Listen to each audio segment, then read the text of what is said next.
Something bad, I think, happened in this country today. I think vigilantes got a signal that you can go out and do whatever you want, which I don't think is going to be good. But for a talk show host who's about to go on vacation on a debate show, this is a dream. Because all I have to do is read both your statements today, and we're off to the races. This is you. This decision is an indictment of irresponsible laws that make our society far more violent and unsafe under the guise of personal freedom and so-called self-defense. Christie says, okay. Justice was done in the Rittenhouse verdict. Renews our faith in the jury system.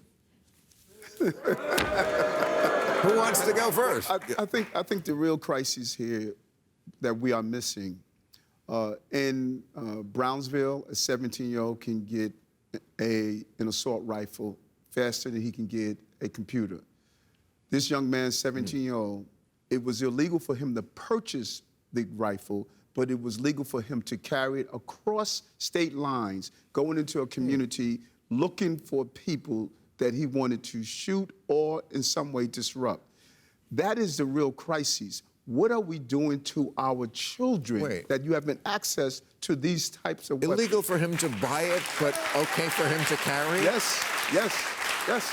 That's as crazy as wear your mask when you walk into the restaurant, but take it off when you eat. Right. It's just crazy. It really is. Well, look, I don't think that our two statements are necessarily as different as you think. What? Well, no, because look, what I was talking about was, I look at it as a prosecutor. And the laws are what they are. You don't get to, as a prosecutor, to change the laws. And in the end, the evidence they had did not prove what they needed to prove beyond a reasonable doubt. So if you have an objection to the laws, and I think that's what Eric was talking about, if you have an objection to the laws, then change the laws. But don't bring a case where you can't prove it beyond a reasonable doubt. Okay, well, you're looking at it from a very... And that's what my statement was. It's okay. I'm a prosecutor. Let's pull back to 30,000 feet now. What about the repercussions from this? What about the message this sends to all the kids who, like I say, I think this kid watched too many comic book movies. I think he wants to be some sort of hero, and I think there's lots of incels out there like him who will do the same thing. And it's a tinderbox. I mean, I read today, 46% of people in this country, according to the Zogby poll, think a civil war is likely.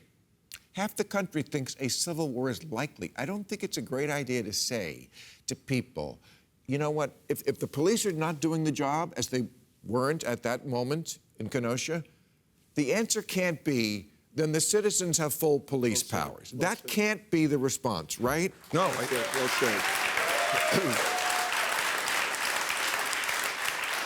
No, and look, I don't disagree with that.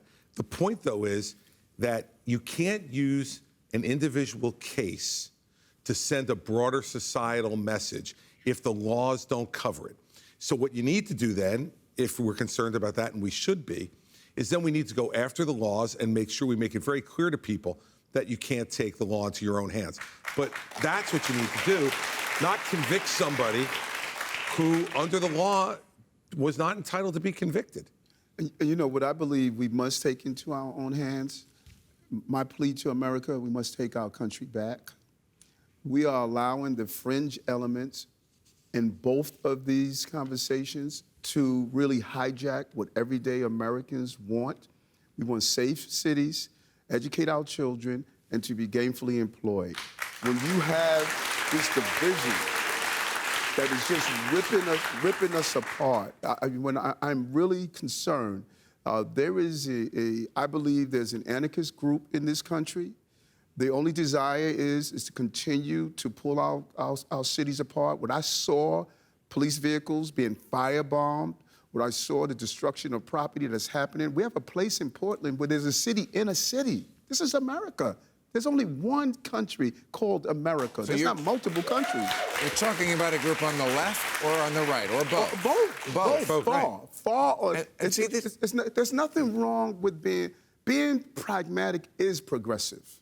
I'm progressive. Right. I want to deal with our criminal justice system that's unfair. I want to close Rikers Island. But darn it, I want to close the pipeline that feeds Rikers Island. 30% of those children are dyslexic. And I think you just heard why he won. Because I think that despite these divisions that we're talking about in the country, which are very real, there is still a large section of this country that says, just talk common sense to me.